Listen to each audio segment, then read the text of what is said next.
Pasukan Zionis Israel terus bergerak masuk ke dalam zona penyangga dataran tinggi Golan yang merupakan wilayah teritori Suriah. Dengan manuvernya ini, akankah Israel mewujudkan Israel Raya di saat Rusia dan Iran semakin kehilangan sekutunya di Timur Tengah? Untuk membahasnya telah bergabung pakar hubungan internasional UNPAD, Dr. Teguh Rejassyah. Selamat sore, Pak Reza. Selamat sore. Baik, Pak Reza, sebetulnya apa yang dilakukan Israel di Suriah di tengah kekacauan negara tersebut akibat tumbangnya Presiden Bashar al-Assad ini?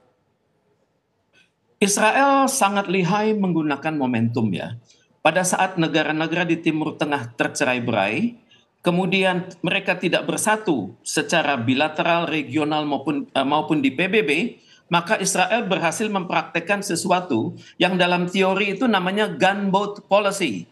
Jadi gunboat policy itu adalah menyerang secara mendadak, kemudian nanti ujung-ujungnya memaksakan sebuah proposal kerjasama ataupun proposal perdamaian. Dan ini adalah langkah selanjutnya dari Israel ya. Dan Israel berhasil melakukan koordinasi darat, laut, dan udara. Misalnya membom pelabuhan Al-Baida dan Latakia, dan di situ sudah ada 15 kapal yang dihancurkan.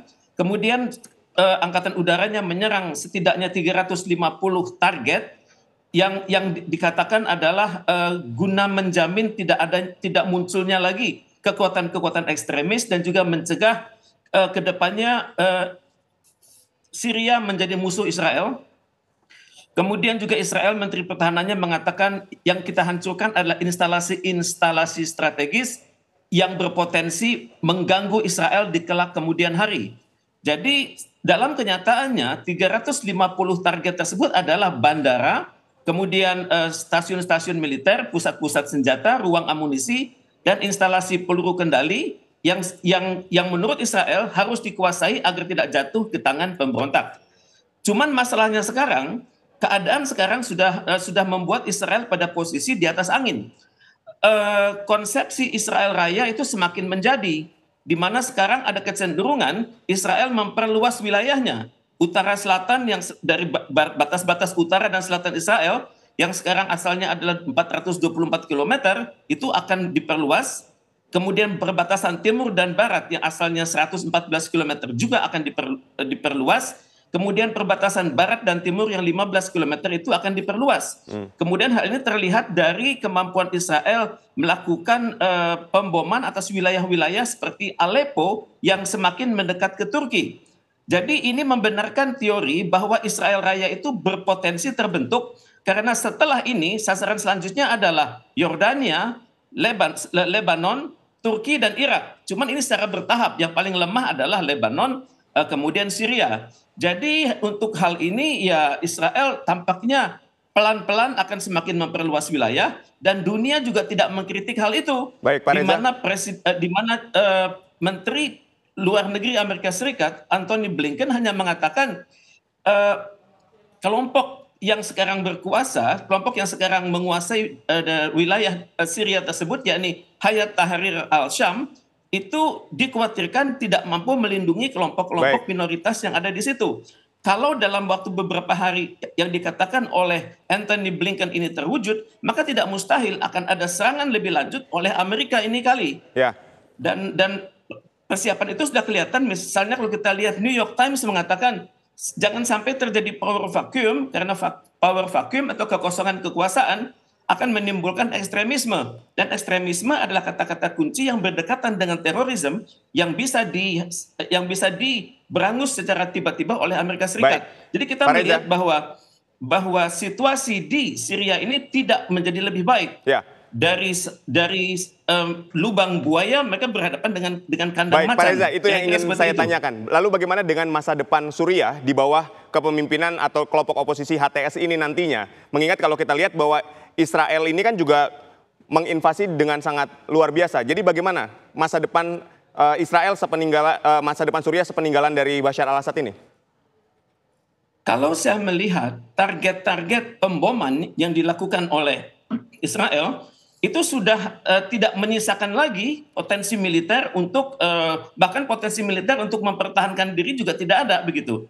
Jadi saya perhatikan sekarang serangan ini akan terus menerus dan nanti Israel yang menentukan kemenangannya sendiri. Gunboat policy ini akan diakhiri dengan sebuah proposal yang mengatakan Israel merasa sudah terjamin tidak ada ancaman dari Syria. Dan kemudian pada saat yang sama kelompok HTS ini tidak memiliki kemampuan teritorial. Mereka hanya menguasai wilayah tertentu saja. Pada saat yang sama kombinasi dari kelompok-kelompok yang lain itu juga besar.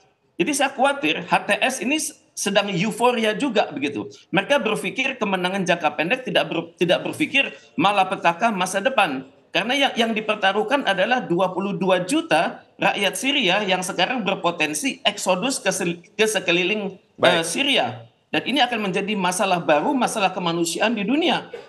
Saat ini masalah di Lebanon belum selesai, masalah di Gaza belum selesai, sekarang bertambah lagi masalah di Syria. Dan hal ini bisa memporak-porandakan pembangunan di wilayah Timur Tengah tersebut. Dan nanti akhirnya Israel dan Amerika Serikat yang akan datang sebagai penyelamat. Ya, di mana saat Pak Reza, ini dengan Israel Suriah sedang yang kapan dilatih hari ini di bawah kendali oleh Israel, dipimpin oleh Donald Trump. Baik, Pak Reza, dengan Suriah yang hari ini di bawah kendali Israel, ini bagaimana dengan Rusia dan Iran yang hari ini semakin kehilangan kekuatannya di Timur Tengah? Anda melihatnya seperti apa? Dan Israel dan Amerika semakin enak nih melanggengkan agendanya di Suriah atau di Timur Tengah ini.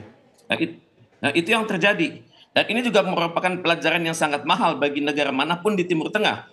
Jangan tergantung pada kekuatan luar, ini untuk Suriah. Kemudian pada saat yang sama, mereka harus berpikir bahwa pembangunan itu bukan hanya security approach, tapi juga prosperity approach. Jadi harus berjalan seimbang. Karena salah satu hal yang membuat rezim Assad ini tumbang adalah rendahnya rasa percaya diri rakyat atas pemimpin mereka. Dan ke depan saya pikir Rusia juga sedang menimbang-nimbang apa yang hendaknya dilakukan karena pijakannya sudah tidak ada lagi dan pelabuhan Rusia di sana juga sudah dihancurkan oleh angkatan udara Israel. Dan sekarang memang betul Amerika Serikat dan Israel sedang menunggu waktu saja kapan Donald Trump dilantik dan mereka akan membuat proposal baru yang intinya adalah perluasan wilayah Israel hingga masuk ke wilayah Syria.